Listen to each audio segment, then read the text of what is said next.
So, what is the ideal level of intensity and novelty to have in a healthy relationship? The short answer is that intensity is healthy in small, meaningful bursts, not as the primary relational fuel. So, you have too little intensity, it can feel flat, disconnected, emotionally distant. You have too much intensity, it can feel anxious, unstable, reactive, even addictive. The nervous system operates best in a relationship when the intensity level is at about 5 to 15% of the relationship energy, and then safety and steadiness are 85 to 95%. Think of it as intensity as the spice and safety as the meal. So you have too much spice and you get indigestion and chaos, too little spice and you get boredom and stagnation. So, why is low to moderate intensity ideal in a relationship? Because a stable relationship thrives on these things: predictability, mutual trust, reassuring rhythms, co regulation, repair that doesn't require drama, slow unfolding of intimacy, and emotional spaciousness. These states activate the ventral vagal system, oxytocin circuits, and secures bonding.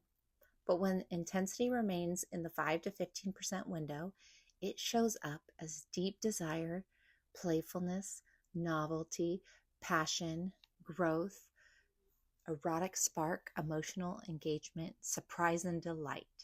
And this is the healthy expression of intensity. But what happens when intensity is too high? So, high intensity relationships can feel like, I can't breathe without you, I feel addicted to you, I'm anxious when you're not close, you're intoxicating, we're amazing and then terrible, never in between. Sex regulates everything. We're always in a cycle of rupture and repair and euphoria. This is the sympathetic arousal, not intimacy. It's dopamine driven, not oxytocin driven. Often it will appear in trauma bonds, post affair recovery, immature intimacy models, fear based attachments, couples using sex to self regulate anxiety, relationships that run on adrenaline instead of grounded love. High intensity relationships are not sustainable because they require constant emotional spikes to feel connected. So, what's the alternative? The alternative is sustainable arousal.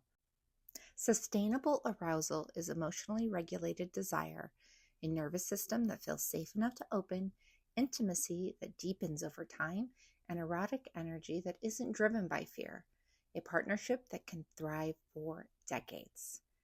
It's the passion without the panic, the closeness without the clinginess, the sexuality without self-abandonment, and love without fear or loss. So here are the 3 ideal pillars of a healthy long-term relationship with healthy intensity. You have predictability and rituals. This creates a nervous system of safety. It addresses the ventral vagal regulation, trust, connection.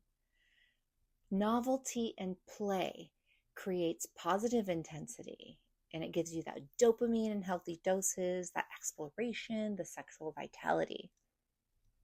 Meaning and emotional depth. This creates spiritual and erotic resonance. This will give you the oxytocin, the emotional fulfillment, the soul level partnership. Remember that healthy relationships need intensity, but in the same way the body needs spices, small and intentional doses. The goal isn't intensity or flatness. It's what neuroscience calls sustainable arousal, a steady, grounded nervous system with beautiful moments of heat.